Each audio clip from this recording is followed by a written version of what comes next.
to stop this or recover this 85%. When you hear about corruption, maladministration, everybody talks. Yes, there is so much of corruption, big fish are escaping. Smaller caught. Toothless tigers are doing the investigation. Everybody should work hard in the investigating agency and catch big fish.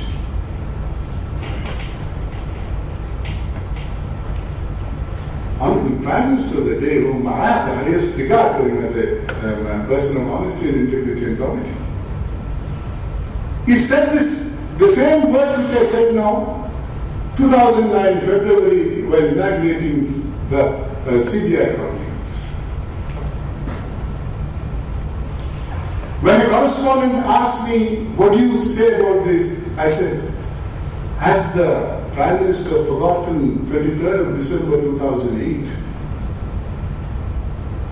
When his government moved 17 bills in the Parliament, which was passed in 12 minutes.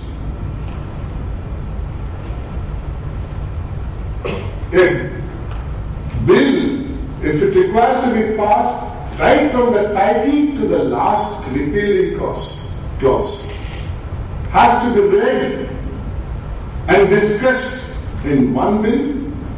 Such an action is supposed to have taken in 17 minutes, in 12 minutes. Well, I have no concern about the other 16. One bill was an amendment to the Prevention of Corruption Act.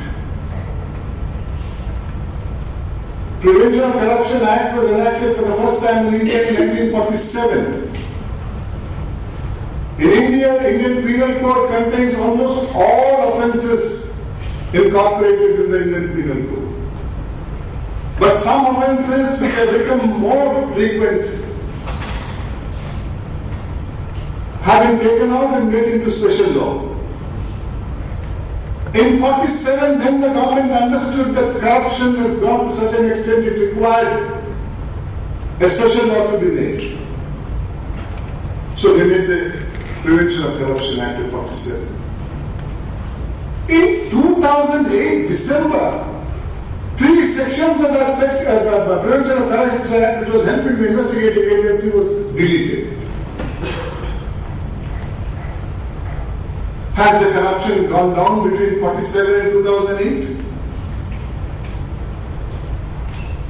Where are we denuding the powers of the investigating agency?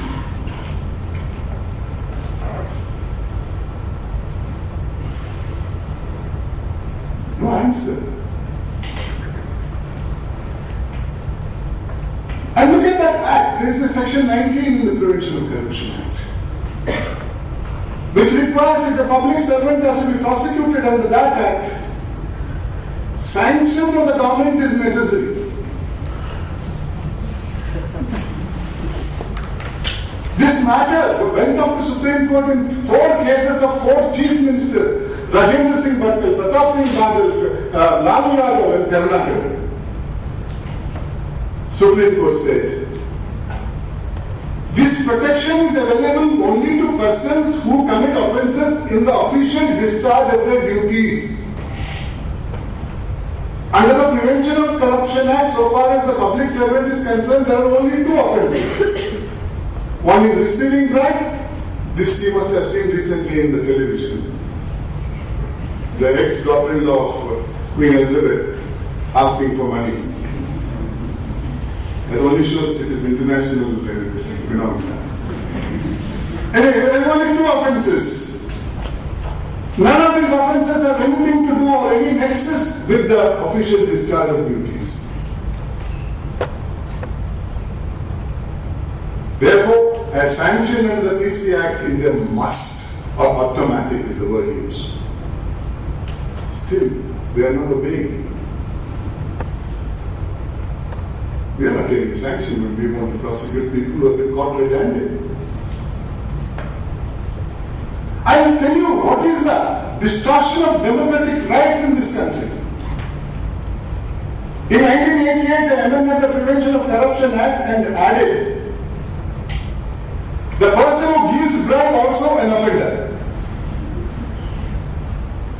All of you are not public servants. You are not serving the state.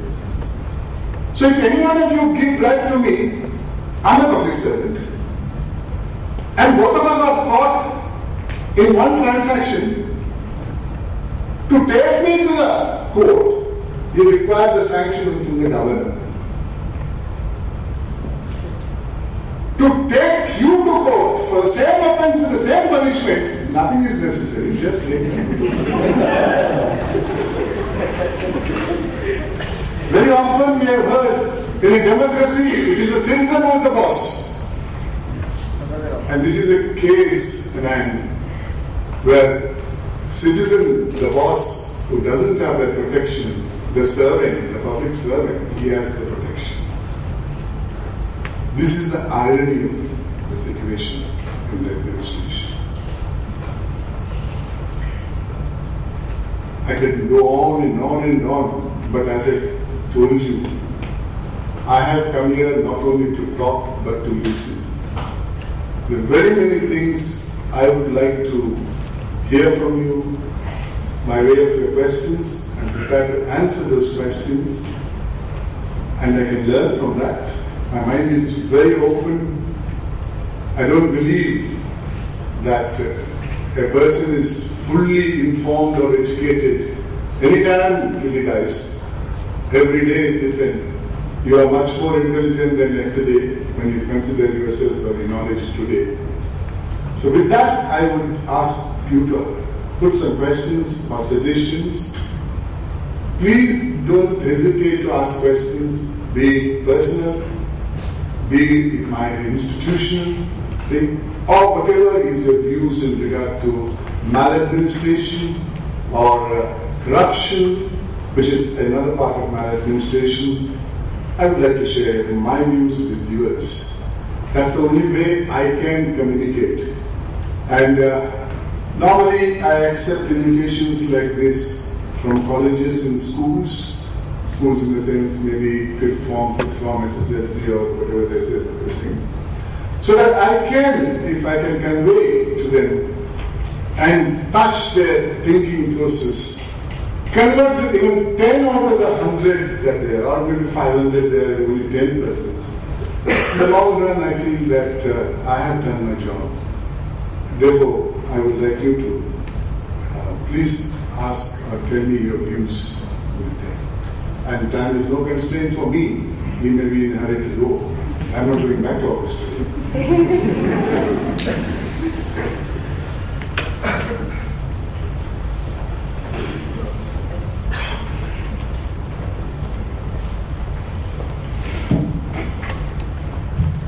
This is more to do with a very personal question. So go ahead. What really motivates you in the morning when you get to office? You know that you can't do a thing against all the people that you've got cases against, and you read about that every day. So how do you really motivate yourself on a daily basis? Once the experience of yesterday and the likelihood of some similar incidents like what happened with this child being brought to my knowledge and being some help to people like that. I'm in many ways optimist in many, many ways. In spite of all that is happening in this country, I still feel, there is hope for a change, and that's what keeps me going.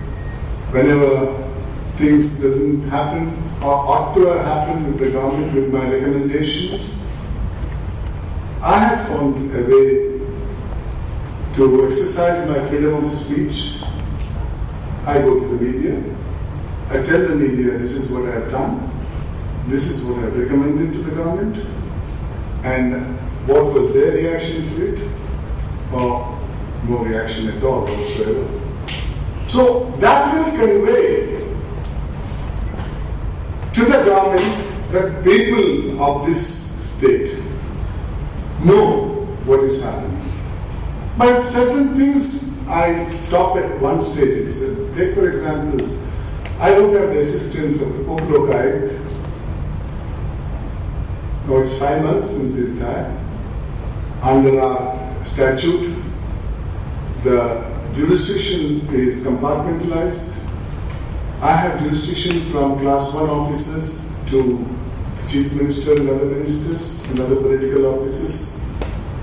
But I don't have the suo motu power to investigate it by myself. I can start the investigation only if I have a written complaint supported by an affidavit. And by experience I know that very many people don't come forward to fight the powers that are. While the Uplokai has the power from class 2 officers downwards to class D servants, and he has so much power. He can exercise that power. Because of the absence of the Uplokai, nearly 6,000 cases, out of which maybe about 3,000 to 4,000 cases would have given relief to these people, poor people, are just bundled and kept there. I don't know the intention of the government, whether they want to handicap the institution, or they have their own problem in choosing the person whom they think is the right person. I, for one, I have no say in the matter, and I don't mind whosoever at least is going to come. I'll try to manage myself. I've got one more year left, one more year and 2 months left. I'll try to do what best I can do.